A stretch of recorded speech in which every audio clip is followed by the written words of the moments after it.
Aujourd'hui, nous allons découvrir l'histoire de Papa Figo. Il est connu comme un vieux homme en haillons, bossu et barbu qui a l'habitude d'errer dans les rues de la ville avec un grand sac sur le dos.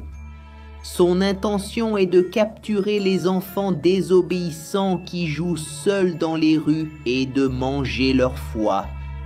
Il a une apparence étrange avec de très longs ongles, des oreilles et un nez disproportionné et des dents qui ressemblent même à celles d'un vampire.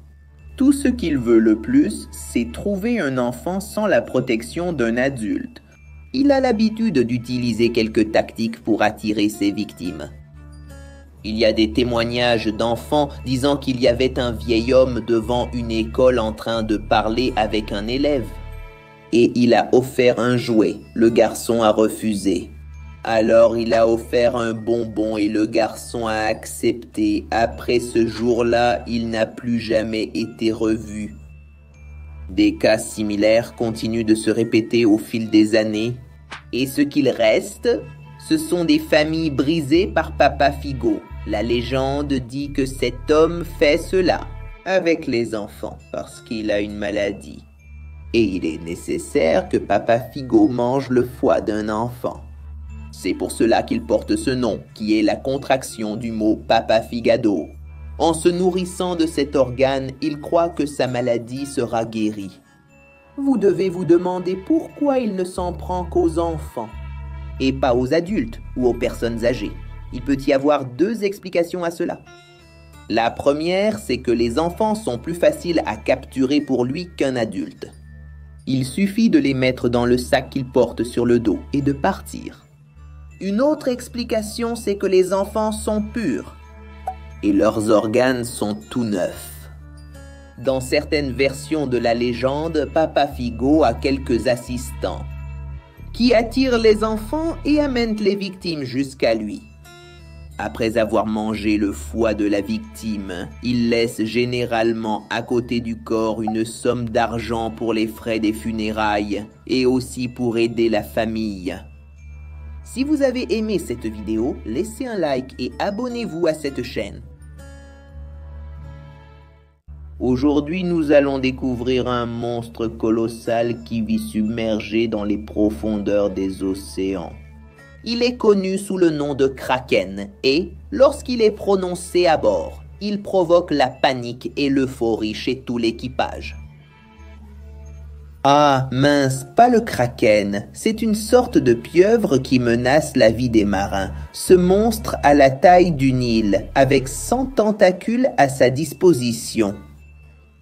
Il détruit tout type d'embarcation, des petits bateaux jusqu'aux navires de grande taille. Le Kraken enveloppe facilement les embarcations et les comprime lentement, causant de sérieux dégâts à la structure et les faisant couler. La lettre du pirate Barbe Mouillée a été retrouvée dans une bouteille échouée sur une île du Pacifique. Elle contient des récits impressionnants de la rencontre avec cette créature colossale. La mer est devenue agitée sans même que les vents ne changent de direction. Le danger ne venait pas des nuages menaçants, mais bien du fond de la mer. D'énormes tentacules sont apparus à l'horizon et en...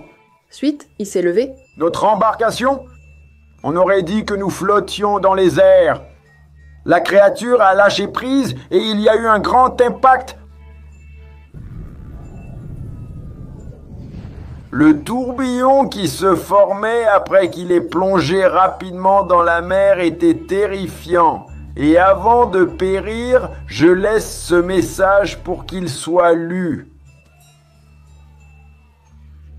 Il existe aussi d'autres cultures qui disent que le dieu Poséidon avait créé le Kraken et l'avait nommé représentant de la mer. Cependant, des années plus tard, après quelques divergences, Poséidon lui a retiré ce titre.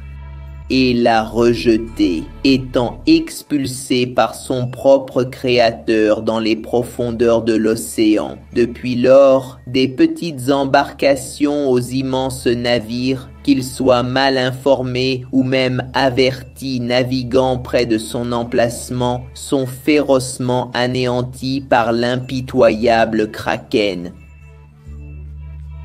Voilà mes amis, laissez un like sur cette vidéo et abonnez-vous à la chaîne.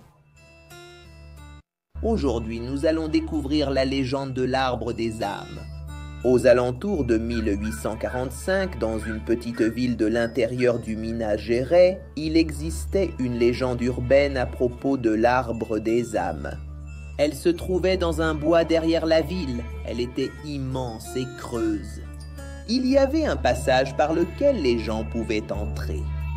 Les gens croient que l'arbre servait d'abri à des centaines d'âmes qui seraient des gardiens et qu'elle tenait les mauvais esprits à distance, aidant ainsi la ville à prospérer. Une fois par an, le vendredi saint à minuit, ils sortaient de l'arbre pour une procession à travers la ville. Ils parcouraient toutes les rues, chacun tenant sa bougie à la main, donnant leur bénédiction. Les habitants, quant à eux, par respect, devaient rester chez eux, tout fermé, y compris les rideaux, jusqu'à la fin de la procession.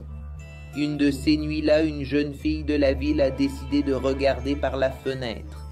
Elle était émerveillée, des centaines de personnes vêtues de blanc récitaient quelque chose qu'on ne pouvait pas entendre.